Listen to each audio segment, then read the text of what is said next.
नमस्कार। जय श्री कृष्ण। श्री वाल्मीकि रामायण में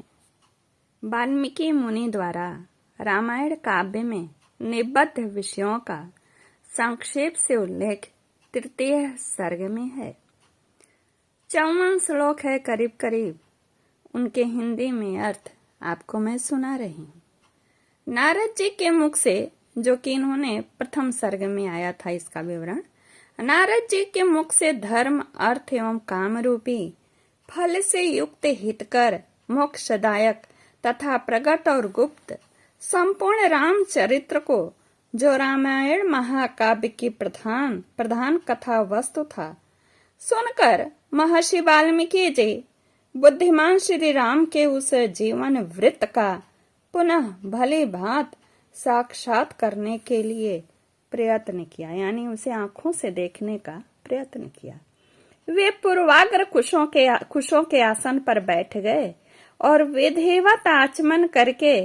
हाथ जोड़े हुए स्थिर भाव से स्थित हो योग, धर्म, समाधि के द्वारा श्री राम आदि के चरित्रों का अनुसंधान करने लगे। श्री राम, लक्ष्मण, सीता तथा राज्य और रानियों सहित राजा दशरथ से संबंध रखने वाली जितने बातें थीं, हंसना, बोलना, चलना और राज्यपाल आदि जितनी चेष्टाएं हुई, उन सब का महर्षि ने अपने योग धर्म के बल से भली भांत साक्षात्कार किया। सत्य प्रतिज्ञ श्री रामचंद्र जी ने लक्ष्मण और सीता के साथ वन में विचरते समय जो जो लीलाएं की थी, वे सब उनकी दृष्टि में आ गई। योग का आश्रय लेकर उन धर्मात्मा महर्षि ने पूर्व काल में जो जो घटनाएं घटित हुई थी, उन सबको वहां उन्होंने अपने हाथ पर रखे हुए आंवले की तरह प्रत्यक्ष देखा। जैसे हाथ पे आंवला रख के देख सकते हैं, वैसे उन्होंने उन घटनाओं को पास में देखा। सबके मन को प्रिय लगने वाले भगवान श्री राम के संपूर्ण चरित्रों का योग धर्म के द्वारा यथार्थ रूप से निरीक्षण करके महाबुद्धिमान महर्षि वाल्मीकि ने उन सबको महाकाव्य का रूप देने की चेष्टा की। महात्मा नारद जी ने पहले जैसे वर्णन किया था, उसी क्रम से भगवान वाल्मीकि मुनि ने रघुवंश विभूषण श्री राम के चरित्र विषयक रामायण काव्य का निर्माण किया। जैसे समुद्र सब रत्नों की निधि है, उसी प्रकार यह महाकाव्य गुण, अलंकार एवं ध्वनि आदि रत्नों का भंडार है। इतना ही नहीं, यह संपूर्ण श्रुतियों के सारभूत अर्थ का प्रतिपादक होने के कारण सबके कानों को प्रिय लगने वाला तथा सभी के चित्त को आकर्षित करने वाला है। यह धर्म, अर्थ, काम, मोक्ष रूपी गुणों, फलों से युक्त तथा इनका विस्तार पूर्वक प्रतिपादन एवं दान करने वाला है। श्री राम के जन्म, उनके महान पराक्रम, उनकी सर्वानुकूलता,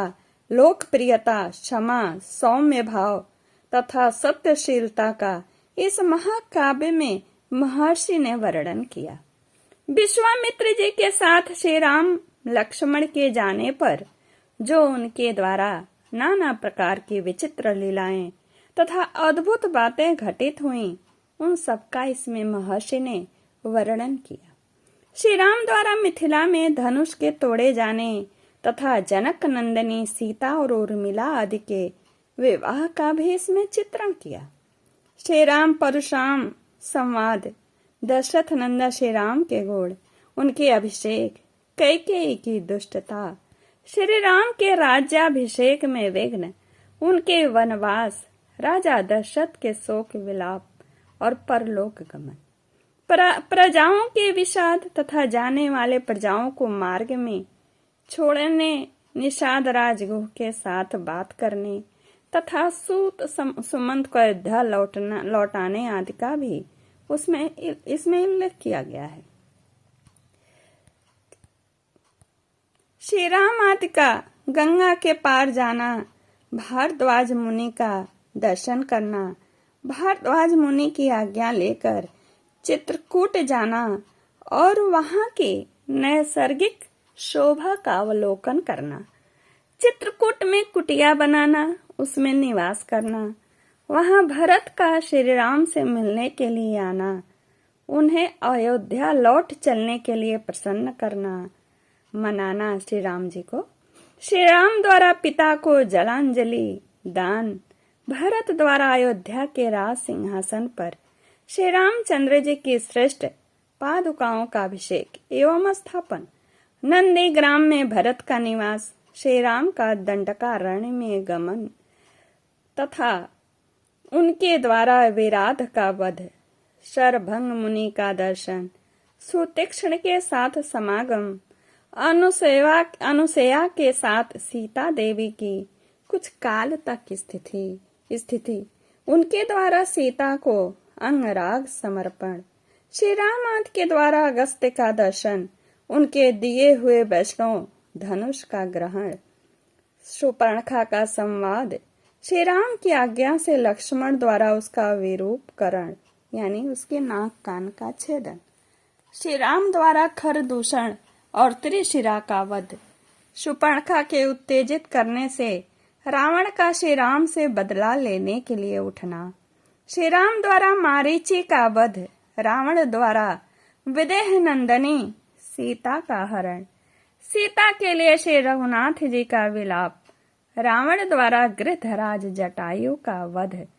श्री राम और लक्ष्मण की कबंध से भेंट, उनके द्वारा पंपा सरोवर का अवलोकन, श्री राम का शबरी से मिलना और उसके दिए हुए फल मूल को ग्रहण करना, श्री राम का सीता के लिए प्रलाप, पंपा सरोवर के निकट हनुमान जी से भेंट, श्री राम और लक्ष्मण का हनुमान जी के साथ ऋषियक मुख पर्वत पर जाना।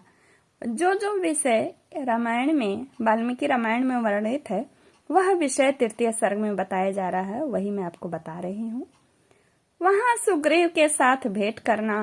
उन्हें अपने बल का विश्वास दिलाना और उनसे मित्रता स्थापित करना, वाली और सुग्रीव का युद्ध, श्री राम द्वारा वाली का विनाश,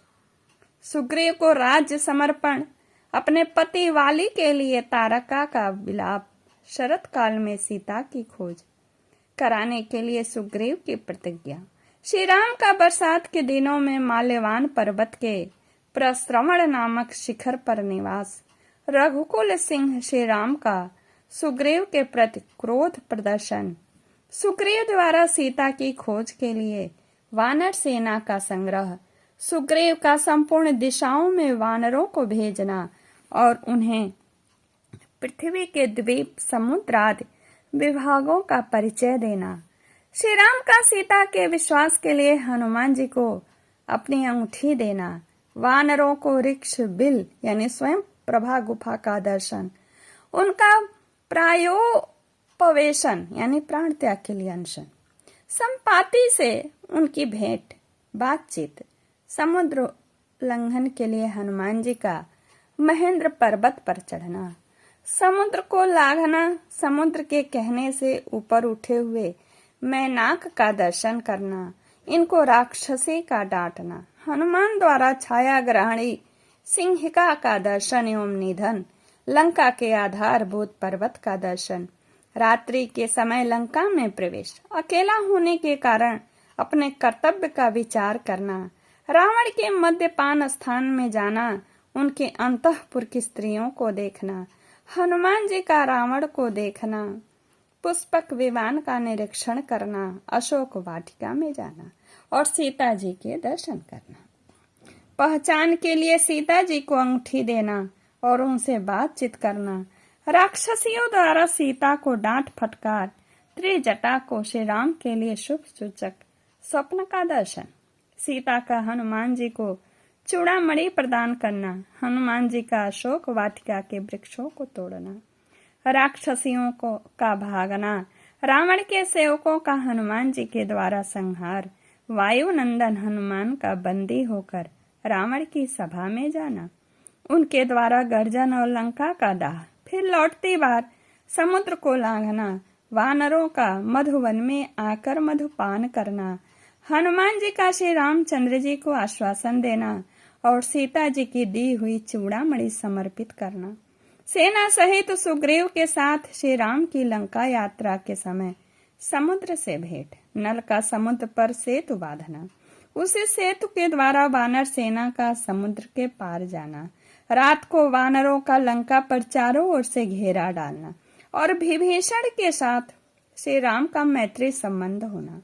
विभीषण का श्री राम को रावण के वध का उपाय बताना, कुंभकर्ण का निधन, मेघनाथ का वध, रावण का विनाश, सीता के प्राप्ति, शत्रु नगरी लंका में विभीषण का अभिषेक, श्री राम द्वारा पुष्पक विमान का अवलोकन, उसके द्वारा दल बल सहित उनका अयोध्या के लिए प्रस्थान, श्री राम का भरद्वाज मुनि से मिलना, वायुपुत्र हनुमान को दूत बनाकर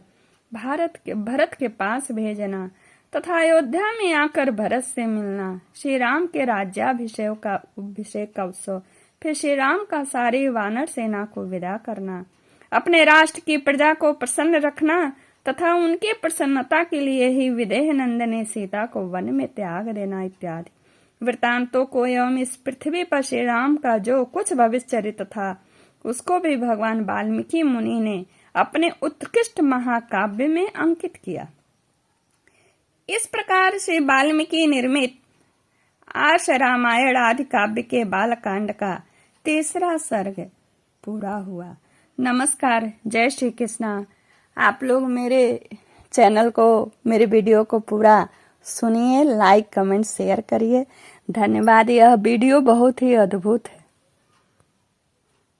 जय श्री राम, जय श्री राम, जय श्री राम, जय हनुमान, जय वाल्मीकि जी। ओम गुरु।